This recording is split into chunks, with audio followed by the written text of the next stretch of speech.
नमस्कार दोस्तों, स्वागत है आपका के स्टडीज में। दोस्तों, पिछले अध्याय में हमने भारत में विदेशी मुस्लिम आक्रमण के बारे में पढ़ा था, जिसके दो प्रमुख चरण थे। पहला चरण था अरबी मुस्लिम आक्रमण का, जिसमें मोहम्मद बिन कासिम ने 712 ईस्वी में भारत पर आक्रमण किया था।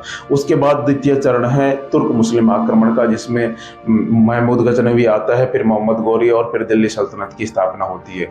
दोस्तों, आज हम बात करेंगे महमूद गजनवी के बारे में, जिसे भारत में उसे खूंखार लुटेरा कहा गया, तो ईरान में उसे इस्लामी पुनर्जागरण का सूत्रधार कहा गया और गजनी में उसे इस्लाम का महानायक कहा गया। उसने भारत पर 17 बार आक्रमण किया, 1000 ईस्वी से 1027 ईस्वी तक, और इसने सोमनाथ के मंदिर को भी लूट लिया और वहां के पुजारियों तक की हत्या करवा दी। वह भारत से इतनी धन दौलत और अपूत भंडार लेकर गया।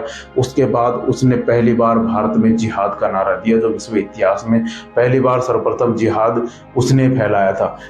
चलिए दोस्तों, जानते हैं महमूद गजनवी के इतिहास के बारे में। दोस्तों, बात है 10वीं शताब्दी की, जब ईरान के साम्राज्य में एक कमांडर हुआ करता था। उसका नाम था अलप्तगीन।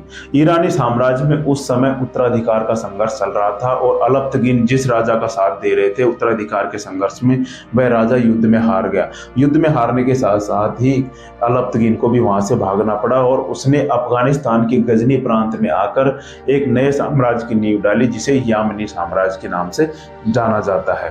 अलप्तगीन के कोई संतान नहीं थी, तो उसका एक दास था, गुलाम, जो खरीदा हुआ था। उसका नाम था सुबुक्तगीन। सुबुक्तगीन काफी योग्य और शक्तिशाली और पावरफुल दास था, तो उसको अलप्तगीन के बाद गजनी का राजा बनाया गया। गजनी का साम्राज्य उस समय ज्यादा बड़ा नहीं था और आर्थिक रूप से भी काफी कमजोर था।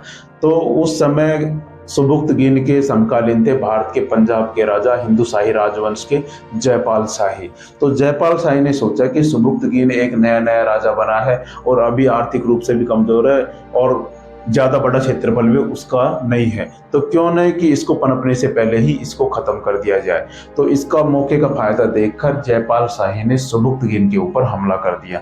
लेकिन अफगानिस्तान आज तक किसी से हारा नहीं है। अभी रूस हार के गया और अब थोड़े दिन पहले अमेरिका भी अफगानिस्तान के से हार के गया।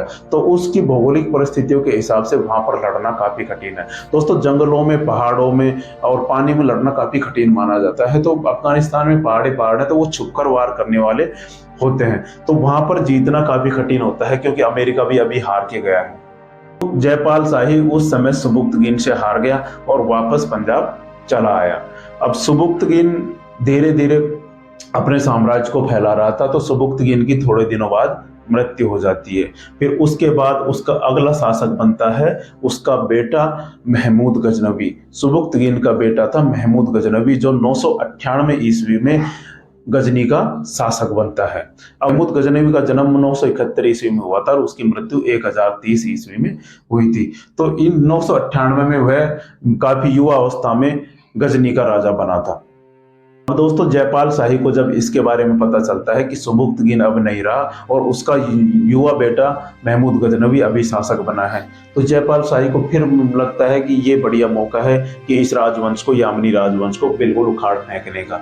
तो वह फिर से गजनी पर हमला करता है, लेकिन वापस वह उससे हार जाता है, महमूद गजनवी से।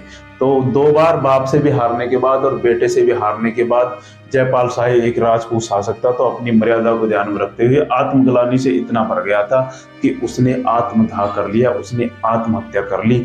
उसने सोचा कि बाप से भी हार गया, बेटे से भी हार गया, तो मैं किस नाक से अपना शासन चलाऊंगा। तो इस तरह दोस्तों जयपाल शाही आत्महत्या कर लेता है। उसके बाद उसका बेटा आनंदपाल शाही पंजाब का शासक बनता है। अब दोस्तों, महमूद गजनवी इस युद्ध की जीत से काफी उत्साहित थे। अब उसके पास 2 प्रमुख समस्या थी। एक समस्या यह थी कि उसका जो साम्राज्य था काफी छोटा था, गजनी प्रांत तक ही सीमित था। दूसरा, वह आर्थिक रूप से काफी कमजोर थे। दोस्तों, अफगानिस्तान तो आज भी आर्थिक रूप से काफी कमजोर है, क्योंकि वहां पर इतने ज्यादा सोर्सेज नहीं है। और इस तरह 2 प्रमुख समस्या थी। और महमूद गजनवी तो एक महत्वाकांक्षी शासक था और वह इस्लामी साम्राज्य की स्थापना करना चाहता था। तो उसके पास उस समय 2 प्रमुख रास्ते थे। गजनी से एक रास्ता जाता है ईरान को और दूसरा रास्ता है भारत को। दोनों की बॉर्डर ही गजनी साम्राज्य से लगती थी। अब ईरान में वह जा नहीं सकते थे क्योंकि ईरानी साम्राज्य बहुत ताकतवर था और अभी वह नया नया राजा बना था महमूद गजनी, तो ईरान की तरफ तो वह रुख कर नहीं सकता था। अब दूसरा, उसने भारत की ओर रुख किया और भारत के बारे में उसने सुन रखा था कि भारत एक सोने की चिड़िया है और वहां पर काफी धन दौलत और संपदा है, तो उसने भारत की ओर रुख करने का प्लान बनाया। अब दोस्तों, उसने भारत पर सबसे पहले आक्रमण पंजाब पर किया और पंजाब के राजा उस समय थे आनंदपाल शाही। आनंदपाल शाही को उसने युद्ध में पराजित कर दिया, जिसे वह हिंद के युद्ध के नाम से जाना गया। और 1008 ईस्वी में उसने नागरकोट के मंदिर को लूटा और उस मंदिर से इतना धन दौलत और अथाह संपत्ति उसे मिली कि वह देखकर चौंक गया और उसने अनुमान लगाया और अपने पदाधिकारियों को बताया कि भारत में एक मंदिर को लूटने से इतनी सारी धन दौलत हमें मिल सकती है, तो क्यों ना सारे मंदिरों को लूट लिया जाए और लूटने के साथ ही काफी धन दौलत इकट्ठा कर ली जाए। तो इसी उद्देश्य से वह आगे बढ़ता है और थानेश्वर पर कब्जा करता है। थानेश्वर के बाद वह मथुरा, मथुरा के बाद कन्नौज, वह जगह जगह हमले करता है और लूटकर बहुत सारी धन दौलत इकट्ठी करता है। इसके बाद दोस्तों वह पहुंचता है 1025 ईस्वी में सोमनाथ के मंदिर पर। लेकिन सोमनाथ के मंदिर पर जाते जाते वह काफी थक चुका होता है, उसकी सेना काफी थक चुकी होती है क्योंकि वह काफी युद्ध लड़ते लड़ते आ रहा था और भारत में भी उन्हें काफी ऐसा नहीं है कि प्रतिरोध नहीं मिला हो, कि उसको विरोध का सामना नहीं करना पड़ा हो। काफी राजाओं से की ताकतवर सेना से उसे सामना करना पड़ा था, जिसकी वजह से वह काफी थके हुए थे और थके होने के साथ साथ काफी हताश भी हो गए थे क्योंकि वह घर से काफी दूर चले आ गए थे। तो सोमनाथ के मंदिर पर उस समय गुजरात का शासक था भीमदेव फर्स्ट। उसकी काफी विशालकाय सेना थी, जिससे भी गजनी की सेना, महमूद गजनवी की सेना काफी डरी हुई थी। तो उन्होंने आगे बढ़ने से इनकार कर दिया क्योंकि वह रेगिस्तान को भी पार करके गई थी और उन्होंने युद्ध करने से भी मना कर दिया।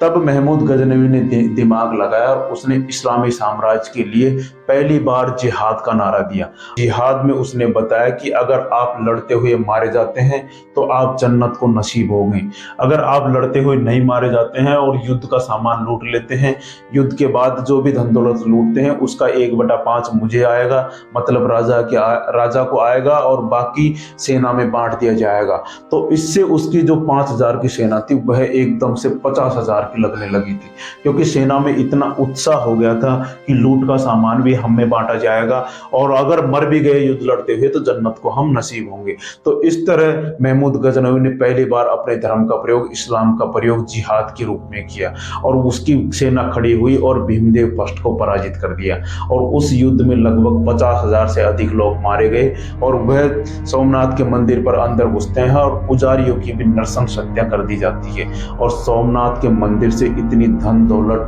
वह लूट कर ले जाते हैं। कहा जाता है कि 9 ऊंटों पर तो उस खजाने की चाबी गई थी। तो इस तरह अंदाजा लगा सकते हैं कि कितनी धन दौलत वह लूट कर लेकर चला गया था। यहाँ से घोड़ों और ऊंटों पे लाद कर सोना चांदी के भंडार वह गजनी ले गया था। अब रास्ते में उसे जाटों से भी सामना करना पड़ा था, क्योंकि जब वह धन दौलत लूट कर लेकर जा रहा था तो उस समय जाट बहुत सक्रिय थे, जाट जाति बहुत सक्रिय थी। उसने जाट सरदारों ने उनका काफी प्रतिरोध किया और उन्हें काफी क्षति भी पहुंचाई थी, जिसके एवज में महमूद गजनवी का अंतिम आक्रमण 1027 ईस्वी में भारत पर 17वां आक्रमण जाटों के विरुद्ध था। जाटों को हराने के बाद वह वापस गजनी लौट गया। अब दोस्तों, भारतीय इतिहासकार कहते हैं कि भारत सोने की चिड़िया था और उससे भारत को काफी बार लूटा गया। महमूद गजनवी ने लूटा, मोहम्मद गौरी ने लूटा, तैमूरलंग ने लूटा, नादिर शाह ने लूटा और लास्ट में अंग्रेज लूट कर लेकर चले गए। आखिर हम क्या कर रहे थे उस समय? महमूद गजनवी पहली बार आक्रमण किया तो समझ में आता है, चलो उस समय कोई जानकारी भारत के राजाओं को, यहाँ के शासकों को नहीं रही होगी। लेकिन जब दूसरी बार आक्रमण कर रहा है, 17 बार भारत को लूट कर लेकर जा रहा है और हम यहाँ पर खड़े खड़े देख रहे हैं, तो दोस्तों भारत के लोगों की भी उस समय ये जिम्मेदारी बनती थी कि क्यों ना हमारे घर को लूट कर लेकर जाने वाले के वो इकट्ठा, सब मिलकर इकट्ठा होकर उससे गजनी को ही लूट कर ले आते। समय में कई कमियां यहाँ पर रही थी। कमियां ये रही थी क्योंकि राजस्थान में देख लो, बीकानेर का अलग राजा था, जयपुर का अलग था, मारवाड़ का अलग था, उदयपुर का अलग था, बूंदी का अलग था, अलवर का अलग था। छोटे छोटे साम्राज्य थे। अब देश कहाँ गया? राजा का मतलब होता है देश। ऐसा कोई भी ताकतवर राजा नहीं था जो उनका साम्राज्य या गजनी से वह वापस अपनी धन दौलत ला सके। और अपने व्यक्तिगत महत्वाकांक्षा इतनी थी कि दूसरे को लूट कर लेकर जा रहा था तो दूसरा उसको टुकड़ टुकड़ देख रहा था। हाँ, लूट कर लेकर जा रहा है, बहुत बढ़िया किया। ये मानसिक स्थिति भारत में आज भी है। दोस्तों, महमूद गजनवी के दरबार में दो प्रमुख कवि थे। पहला था फिरदौसी ने शाहनामा की रचना की और दूसरा था अलबरूनी किताबुल हिंद की रचना की थी।